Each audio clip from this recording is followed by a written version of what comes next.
كل ما مضى كان عبثا، والآتي لن يكون مختلفا.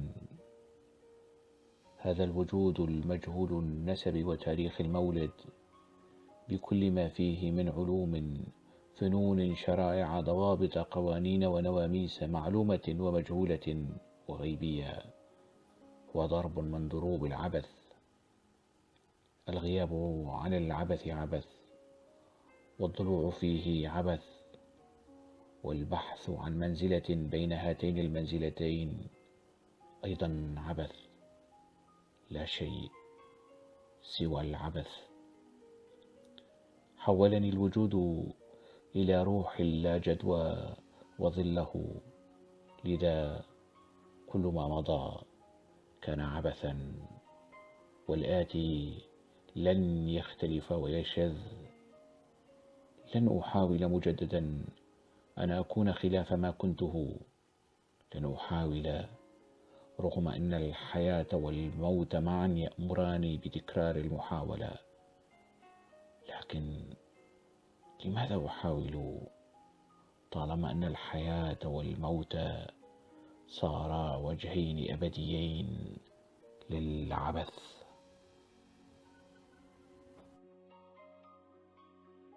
الأفغاني سماوات قلقة هي روايتي الثالثة على صعيد النشر، لكن فيما يتعلق بالتوجه نحو الكتابة الروائية هي محاولتي الأولى. كتبت هذه الرواية بين عامين 2009 و2010 أثناء تواجدي في تركيا، وضاع مخطوط الرواية بين ضياع أرشيفي الذي كان في حوزتي في اليونان.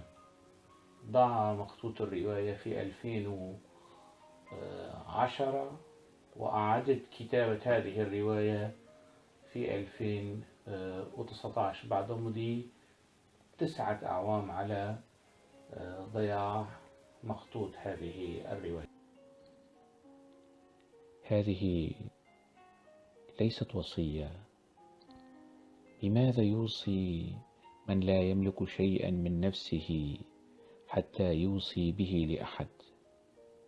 ولمن يوصي الأبتر عديم النسل والذرية ولا يملك من الدنيا بمقدار حفنة تراب؟ هذه ليست وصية، لأنني لا أحب الوعظ والوصايا والإرشاد.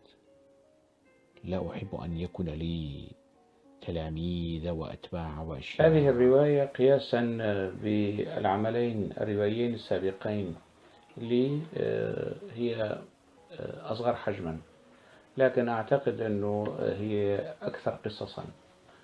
ممكن العثور على ما يقارب 6 أو 7 سرديات في إطار سردية واحدة، لكن في مطلق الأحوال هذه الرواية أيضا هي محاولة تضاف إلى محاولاتي السابقة.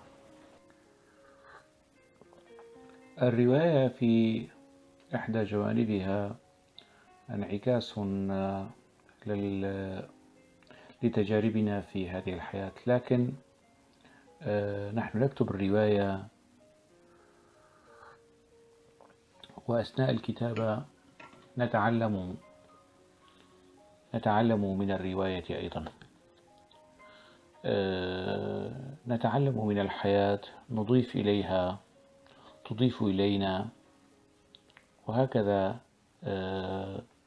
الحوار الأبدي بين الكائن والحياة، كذلك الحوار الأبدي بين الكاتب والأدب بشكل عام والرواية بشكل خاص. أيتها الحياة، أسمعت ما قالته الأوراق لي؟ إذن اخلعي غرورك الدامي ودعيني أكتب.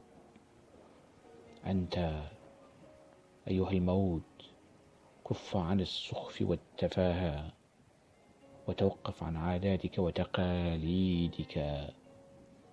الجميلة والقبيحة، ودعني أنام، لأنه ينبغي علي غدا كتابة شيء مختلف عما كتبته اليوم.